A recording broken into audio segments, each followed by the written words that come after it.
అందరికీ నమస్కారం. నా పేరు Anil Kumar Yadav Deshmukh. Welcome to our YouTube channel. నిన్న పిఠాపురంలో నాగబాబు గారు మాట్లాడుతూ ఎక్కడో పవన్ కళ్యాణ్ గారి విజయ రహస్యం గురించి మాట్లాడినట్టుగా ఉన్నారు. 2 ఫ్యాక్టర్స్ అని చెప్పారు. దీనికి కొద్దిమంది వైసీపీ కార్యకర్తలు విపరీతంగా కష్టపడి కొంత కాంట్రవర్సీని క్రియేట్ చేయడానికి ట్రై చేస్తూ ఉన్నారు. బికాజ్ ఆఫ్ వాళ్ళు క్లీన్ పాలిటిక్స్ చేయలేరు. వాళ్ళు రాజకీయాలు చేయాలంటే ఏవైనా శవాలైనా లేవాలి, లేకపోతే ఏమైనా కాంట్రవర్సీలైనా క్రియేట్ చేయాలి. ఈ రెండు చేస్తేనే వాళ్ళకు పాలిటిక్స్ చేయడం అవుతుంది. కానీ మనలాగా క్లీన్ అండ్ నీట్గా రాజకీయాలు వాళ్ళు చేయలేరు. సో అందులో భాగంగా కూటమికి చిచ్చు పెట్టే ప్రయత్నం చేస్తూ ఉన్నారు. అంటే ఎలక్షన్కి బిఫోర్ వీళ్ళు మాట్లాడిన మాటలు ఏంటంటే,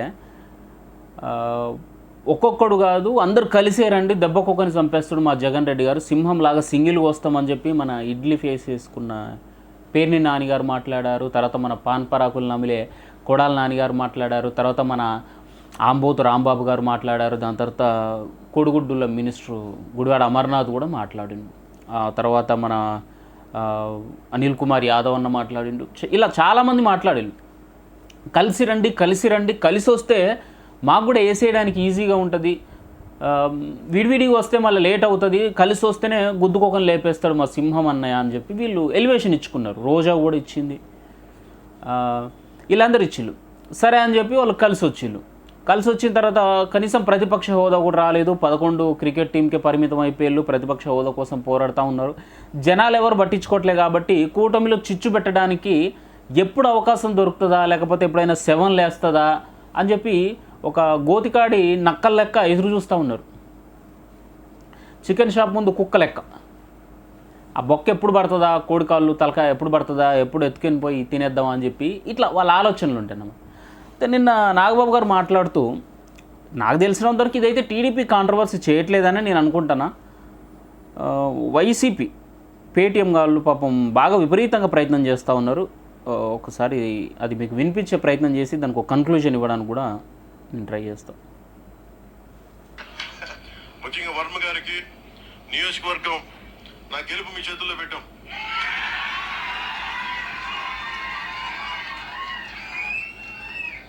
మనస్ఫూర్తిగా నాయకులు, తెలుగుదేశం నాయకులందరూ నేను ఒకటి చెప్తున్నా, గెలవాలంటే గెలవచ్చు, అలా కాదు కదా, గెలుపు చిరస్థాయిగా ఉండిపోవాలి, మర్చిపోయేలా ఉండిపోవాలి. అయితే ఇక్కడ పిఠాపురంలో పవన్ కళ్యాణ్ గారు అఖండ విజయం సాధించడానికి 2 ఫ్యాక్టర్స్, 2 ఇంపార్టెంట్ ఫ్యాక్టర్స్. ఒకటి మన ప్రెసిడెంట్ జనసేనాని పవన్ కళ్యాణ్ గారు అయితే, రెండో ఫ్యాక్టర్, నాటి వ్యక్తి ఫ్యాక్టర్ పిఠాపురం జనసైనికులు, పిఠాపురం పౌరులు, పిఠాపురం ఓటర్లు. వీళ్ళిద్దరూ లేకపోతే మేము ఎంత ఏమి చేసినా ఏం ఉపయోగం లేదు.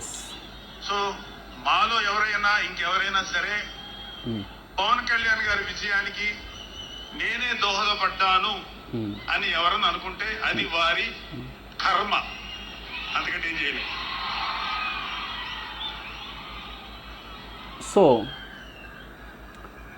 ఇది బిఫోర్ ఎలక్షన్, ఆఫ్టర్ ఎలక్షన్ అని చెప్పి బాగా ట్విట్టర్లో ట్వీట్లు వేయడం కానీ, తర్వాత మిగతా కొన్ని ఛానల్స్ ఉన్నాయి కదా పేటీఎం ఛానల్స్, వాళ్ళు బాగా కాంట్రవర్సీలు క్రియేట్ చేయడం కానీ చేస్తూ ఉన్నారు.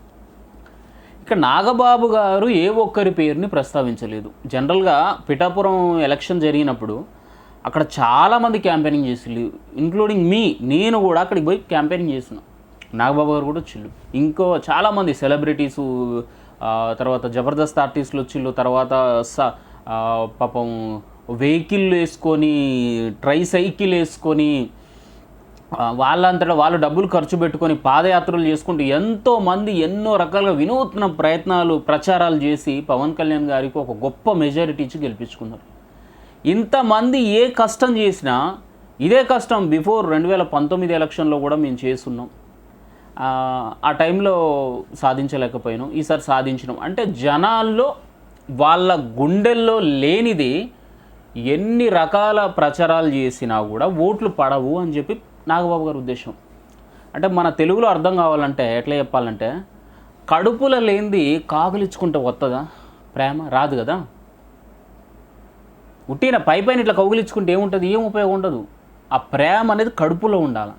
కాబట్టి మేము ఎన్ని రకాల ప్రయత్నాలు చేసినా, ఎన్ని వినూత్న ప్రచారాలు చేసినా కూడా ఓటర్స్ అనే వాళ్ళకి పవన్ కళ్యాణ్ని మేము గెలిపించుకోవాలి, అతనికి ఓటేయాలని వాళ్ళ మనసులో వాళ్ళ కడుపులో లేకపోతే మేము ఎన్ని చేసినా వ్యర్థమే. ఒకవేళ మేమే చేసినాం మా వల్లే గెలిచిండని చెప్పి ఎవరన్నా కూడా అది వాళ్ళ కర్మ తప్పితే అది పవన్ కళ్యాణ్ గారి విజయానికి వాళ్ళు ప్రత్యేకమైన కారణం అయితే కాదు అని చెప్పి ఆయన మాట్లాడింది. ఇందులో ఎవరి పేరు పెట్టలేదు, ఎవరిని కించపరచను లేదు. కానీ ఇది వర్మ గారిని అన్నారని చాలామంది మాట్లాడుతూ ఉన్నారు. కొద్దిమంది టీడీపీ సోదరులు కూడా మాట్లాడినట్టుగా నాకు అనిపిస్తుంది, ఫీల్ అయినట్టుగా. అలా ఫీల్ అవ్వాలంటే మేము 146 ప్లేసుల్లో మేము ఫీల్ అవ్వాలి. మేము ఫీల్ అవ్వాలంటే 154 ప్లేసుల్లో మేము ఫీల్ అవ్వాలి. అన్ని సీట్లు మేము త్యాగం చేస్తున్నాం కదా, మేము ఫీల్ అవుతున్నామా? ఇప్పుడు రాజమండ్రి రూరల్ ఉంది, అక్కడ మా కందులు దుర్గేష్ గారికి ₹1 ఇవ్వకుండా 40,000 పైచిలుకు ఓట్లు, గెలిచినోడికి 70,000 ఓట్లు, అంటే 30,000 మెజారిటీ ఏమో అక్కడ ఉందంతే, పెద్ద విషయం కాదు. గోరంట్ల బుచ్చయ్య గారిని కాకుండా మా వాళ్ళే అక్కడ పోటీ చేసి ఈసారి మేము ప్రయత్నం చేసి ఉండొచ్చు, మాకు వచ్చేది అక్కడ. కానీ ఆయన తగ్గి వేరే దగ్గరికి వెళ్ళిపోలేదా? భీమిలి సందీప్ పంచకర్ల అతను కూడా డిజర్వ్ క్యాండిడేట్, ఎమ్మెల్యేగా అన్ని అర్హతలు ఉన్న వ్యక్తి అతను. అలాంటి ఆయన కూడా త్యాగం చేసిండు కదా. ఇట్లా త్యాగాలు చెప్పుకుంటా పోతే మేము ఎన్ని చోట్ల త్యాగాలు చేసినాం. 154 స్థానాల్లో మేము త్యాగాలు చేసినాం. ఆ 154 మంది పదే మీడియా ముందుకు వచ్చి నా వల్లే టీడీపీ గెలిచింది, నేనే గెలిపించిన, గోరంట్ల బుచ్చయ్యని నేనే గెలిపించిన, నారా లోకేష్ని మంగళగిరిలో నేనే గెలిపించిన, చంద్రబాబు నాయుడు కుప్పంలో నేనే గెలిపించిన, తర్వాత భీమిలిల గంట ఆయన నేనే గెలిపించినని మా సందీప్ పంచకర్ల పదే మీడియా ముందుకు వచ్చి వాగుతాడా? లేదు. అతని చేసే ప్రయత్నం అతను చేసిండు, ప్రజలు వేయాల్సిన వైపు వేసిండు, కూటమిని జనాలు ఆశీర్వదించిండు. పదే ఎవరైనా మీడియా ముందుకు వచ్చి అట్లా అతిగా వాగితే అది వాళ్ళ క్రెడిట్ ఏం కాదు, అది ప్రజలు వేసిన ఓట్లు ప్రజల మనసులోంచి వచ్చిందని చెప్పి నాగబాబు గారు చెప్పడానికి ప్రయత్నం చేసిండు. దీన్ని ఎవరికో ఆపాదించుకొని వీడియోలు, ట్వీట్లు, మెసేజ్లు పెడితే ఎవరికి నష్టం?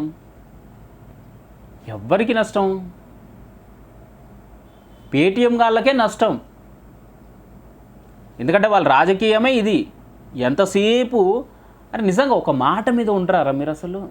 సరే వాళ్ళు అనుకున్నారు అనుకుందాం. ఇప్పుడు ఫర్ ఎగ్జాంపుల్ వర్మ గారే అన్నారు, నాగబాబు గారు కౌంటర్ వర్మ గారికి వేశారు అనుకుందాం. వాళ్ళు తేల్చుకుంటారు. ఐదర్ వర్మ గారు బయటకు వచ్చి నాగబాబు గారు నన్నే అన్నారని చెప్పి ఆయన చెప్పిన దాకా తెలీదు, లేకపోతే ఆయన చెప్పిన తర్వాత నాగబాబు గారు బాబు నిన్ను నేనెందుకంట వర్మ, నువ్వు మా ఊడి వర్మ, నాగబాబు గారు చెప్పేది తెలీదు. అసలు వాళ్ళే నన్ను కాదులే నాకేంది, ఆయన ఏదో మీటింగ్లో మాట్లాడుకున్న వర్మ గారు కూడా కూల్గా పడుకొని ఉండొచ్చు. కానీ ఇంతలో ఈ వైసీపీ మీడియా ఉరుకొచ్చి ప్రచారాలు, వీడియోలు, ఆ టీవీల డిబేట్లు, లైవ్లు, టెలికాస్ట్లు, కాంట్రవర్సీ ఎందుకు క్రియేట్ చేస్తారు? అంటే ఒక మాట మీద ఉండరు. మీరు కలిసి రండి, మీరు టీడీపీకి బీ టీం అని చెప్పి జనసేన నన్ను అన్నారు, తర్వాత వాళ్ళిద్దరు కలిసే చేస్తారు అన్నారు, తర్వాత వాళ్ళిద్దరు విడివిడిగా ఉన్న వాళ్ళు ఒకటే అన్నారు, వాళ్ళంతా కలిసే వస్తారు అన్నారు, ఎన్నెన్నో మాటలు అన్నారు. సరే కలిసే ఉన్నారు, కలిసి ఉండని రాదు, మరి మళ్ళీ ఎందుకు పుల్లలు పెట్టి వాళ్ళని మధ్యలో గ్యాప్ని ఏర్పాటు చేస్తారు? అంటే మీరు ఒక మాట మీద కానీ ఒక స్టేట్మెంట్ మీద కానీ మీరు నిలబడరు. మీరు ఎప్పటికప్పుడు మీ వ్యూహాలు కూడా కాదు, ఇదంతా చిల్లర రాజకీయం, కుక్క కంటే అధ్వానం, కుక్క కంటే హీనమైన రాజకీయం ఇది. ఎందుకు ఇంత దిగజారిపోవాలి నా రాజకీయం కోసం? వాళ్ళు అన్నారా అనుకున్నారా? నాకు తెలిసి నాగబాబు గారు అసలు అట్లా ఎవరిని అన్నారు. ఒకవేళ అన్నా కూడా అది ఎవరినంటే వాళ్ళని డైరెక్ట్గా పేరు పెట్టి అంటారు. ఇందులో దాపరికం ఏం లేదు. ఇప్పుడు వర్మ గారు ఇట్లా మాట్లాడుతూ ఉన్నారు, వర్మ గారు మీ ఒక్కరి వల్ల కాదండి, పవన్ కళ్యాణ్ గారు గెలవడానికి కారణం అక్కడ జనాలు, పవన్ కళ్యాణ్ గారి నేతృత్వం మీద వాళ్ళకున్న నమ్మకాలు, ఆయన మీద ఉన్న అభిమానాలు, ఇవి కూటమిని ప్రజలు ఆశీర్వదించడానికి కారణం. అంతేగాని మీరు నేను కాదండి అని చెప్పి డైరెక్ట్గానే మాట్లాడతాడు కదా. ఇందులో దాపరికం ఏముంటుంది? ముసుగులు గుద్దులాట్లు ఏముంది? ఇలా ఓపెన్గా చెప్పేయచ్చు కదా. ఆయన అనలేదు అనేది ఆయనకు తెలుసు, ఆయన వర్మకి తెలుసు, నాగబాబు గారికి కూడా తెలుసు. వాళ్ళు మంచిగానే ఉన్నారు. కానీ వైసీపీ వాళ్ళ ఈ అతి చూస్తూ ఉంటే పాపం నిజంగా ఎందుకు మరి అంత ఈతులు ఎందుకు దింగి మీరు ఆ టైంలో మరి మీరు ఒక్కొక్కరు కాదు 100 మంది ఒకేసారి 2 గుద్దుకోవాలి ఎందుకు మరి నీతులు ఆ రోజే మా వల్ల కాదయ్యా, మీరు విడివిడిగా రండి, మీరు సింగిల్గా రండి, కూటమి వద్దు, తేల్చుకుందాం, మేము కూడా క్లీన్ పాలిటిక్సే చేస్తాం, మేము కూడా పర్సనల్గా టార్గెట్స్ చేయం, మేము కూడా ఇలాంటి చిల్లర రాజకీయాలు చేయమని చెప్పి మీరు కూడా మాట్లాడవచ్చు కదా. అప్పుడు అది చేత కాదు. డైలాగులేమో కోటలు దాటిపోతాయి, మాటలేమో కోటలు దాటిపోతాయి, చేతలేమో కాలనీ కూడా దాటిపోవు, గడప కూడా దాటిపోవు. ఎందుకు మరి ఈ మాత్రం దానికి ఏదులు ఎందుకు మరి అన్నీ మూసుకొని కూసుకోవచ్చు కదా. సో ఇందులో నాగబాబు గారు అన్న దాంట్లో ఎలాంటి పొరపక్షం ఏది లేదు. ఆయన మాట్లాడింది చాలా జెన్యున్గా మాట్లాడారు. అట్లా ఎవరైనా గర్వం తలకెక్కి ఎక్కడైనా నాట్ ఓన్లీ పిఠాపురం ఏ ప్రదేశాన్ని తీసుకున్నా కూడా నా వల్లే అంతా అనేది కరెక్ట్ కాదు. ఆ స్టేట్మెంట్ అనేది నాగబాబు గారు చెప్పారు. సో దానికి కట్టుబడే ఉన్నాం. ఇన్ఫ్యాక్ట్ నేను కూడా అక్కడ ప్రచారం చేసిన పిఠాపురంలో నా వల్లే పవన్ కళ్యాణ్ గెలిచిందంటే ఎంత అసహ్యంగా ఉంటుంది చెప్పండి. వర్మగారు అంతకుముందు సిట్టింగ్ ఎమ్మెల్యేనో లేకపోతే ఇంకేదో ఎమ్మెల్యేనో ఇంకేదో అని చెప్పి మీరు అనొచ్చు. బిఫోర్ ఎలక్షన్ అప్పుడు వర్మగారిని పవన్ కళ్యాణ్ గారు మెచ్చుకున్నారు కదా, మీ మీద భారం అన్నారు కదా, ఆయన స్టేట్మెంట్లు ఇచ్చిండు కదా, ఆయన అది ఇచ్చిండు కదా. ఆయన ఏది ఇచ్చినా ఓటర్ల మనసులో లేకపోతే అలా అనుకుంటే వర్మగారు లాస్ట్ టైం గెలిచి ఉండాల్సింది కదా. ఎందుకు ఓడిపోయింది మరి? దొరబాబు కదా అక్కడ ఎమ్మెల్యే, అక్కడ వర్మ సిట్టింగ్ ఎమ్మెల్యే కాదు కదా. అంతకుముందు ఇండిపెండెంట్ గెలిచిండు అంటారు ఓకే, కానీ 2019లో ఓడిపోయింది కదా. నేను ఏం చెప్తాను, పవన్ కళ్యాణ్ గారు వచ్చిన తర్వాత అక్కడ స్ట్రాటజీ మార్చిల్లు కదా, వంగగీతం దింపిల్లు కదా కావాలని. అక్కడ పీఆర్పీలో గెలిచిన వంగగీత అక్కనే పవన్ కళ్యాణ్ మీద దింపిల్లు కదా. అంటే పవన్ కళ్యాణ్ కోసం ప్రత్యేక వ్యూహం రచించిల్లు. ఆల్రెడీ వర్మ మీద ఉన్న ప్లాన్ కాదు అది. వర్మ మీద ఉన్న ప్లాన్ అయితే బిఫోరే వంగగీతను అక్కడ దింపుండాల. వర్మకైతే ఒక మనిషి, పవన్ కళ్యాణ్కి అయితే ఇంకో మనిషి అని చెప్పి అక్కడ లేడీ సింపతిని యూజ్ చేసిల్లు. అందులోనూ గీతక్క అంటే మెగా అభిమాని, మెగా కుటుంబానికి దగ్గర. అట్లా చీల్తే ఏమో అని చెప్పి ప్లాన్స్ వేసిల్లు. బట్ ఇవేం వర్కౌట్ అవ్వలేదంటే అది చరిష్మ ఎవరిది పనిచేసింది అక్కడ? పవన్ కళ్యాణ్ గారిది పనిచేసిందని చెప్పి నాగబాబు గారు చెప్పిళ్ళు. అదే అక్షర సత్యం. అర్థం చేసుకోండి. ఇక ఇంతకు మించి నేను డెప్త్గా మాట్లాడినా బాగుండదు. సో కాంట్రవర్సీని ఇంతతో క్లోజ్ చేయడం మంచిది. ఓకేనా? Thank you. జై హింద్.